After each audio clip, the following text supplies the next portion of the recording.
Breaking news. A spokesperson for Blake Lively drops claim about Justin Baldoni wanting to scorch Earth as mess of tangled lawsuits become more intertwined. As the legal battle surrounding it ends with us rages on, a new wrinkle has been added.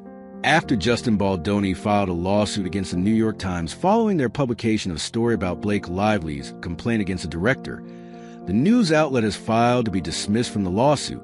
Along with that, a spokesperson for Blake Lively stood behind the NYT's decision, noting that a rival actor and those working with him have used a social media combat plan to scorch Earth. After the motion to dismiss was filed, a spokesperson for Blake Lively spoke to Deadline. They claimed it was the right move, calling Baldoni's lawsuit a shameless PR document that has no business in a court of law. Continuing to speak about why they are happy the publication is moving to be dismissed, the representative said, "This sentiment goes along with the reason behind why the New York Times is trying to exit the case." Danielle Rhodes-Ha, who is the Senior Vice President, External Communications at the publication, broke that down, explaining why the case should never have been brought against the New York Times along with defending their reasoning for writing the story. She explained why Baldoni's lawsuit will not silence them, saying, notably, this move from the Times and the statement from Lively's team come about a month after Baldoni's team updated their argument against them to claim that the actress and the publication had been plotting and planning this article months before it was published.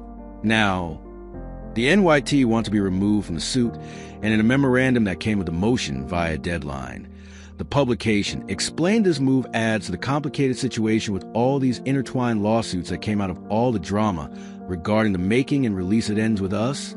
Along with suing the NYT, Baldoni is suing Blake Lively and Ryan Reynolds, and his lawyer has been outspoken about aggressively handling these lawsuits.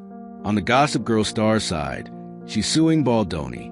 Also, most recently, on February 28th, a judge issued a mixed ruling to her by allowing her to subpoena part of Baldoni's phone records while also not allowing other requests, calling them overly intrusive. Per Variety, overall, as a lawyer predicted, the situation between Lively and Baldoni is getting nastier as more updates come out about how these intertwined lawsuits are evolving. So, as we learn more about it all, including the role the New York Times plays in the legal battle, we'll keep you updated. A federal judge has shut down parts of Blake Lively's subpoena for phone records while allowing a portion of it to proceed. U.S. District Judge Louis Lyman on Friday found that the subpoena is overly intrusive because it could contain information relating to associates of Justin Baldoni's team, as well as sensitive medical information, in a way that violates their privacy.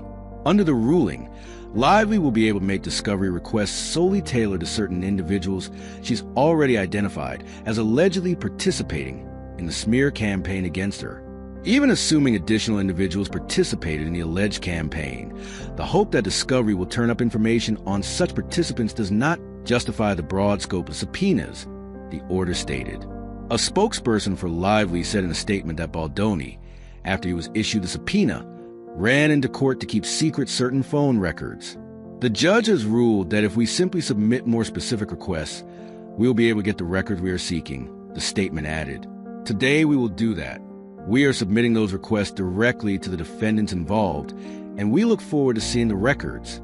Brian Friedman, a lawyer for Baldoni, said the court put a stop to Ms. Lively's egregious attempt to invade our client's privacy. He added, no matter how the Lively parties may try to spin this decision, the court saw their efforts for what they really are, a desperate fishing expedition intended to salvage their debunked claims long after they already savaged our clients' reputations. In the New York Times earlier this month, Lively issued subpoenas, which are under seal, for information on ingoing and outgoing calls or text messages related to phone numbers belonging to certain individuals ensnared in the litigation.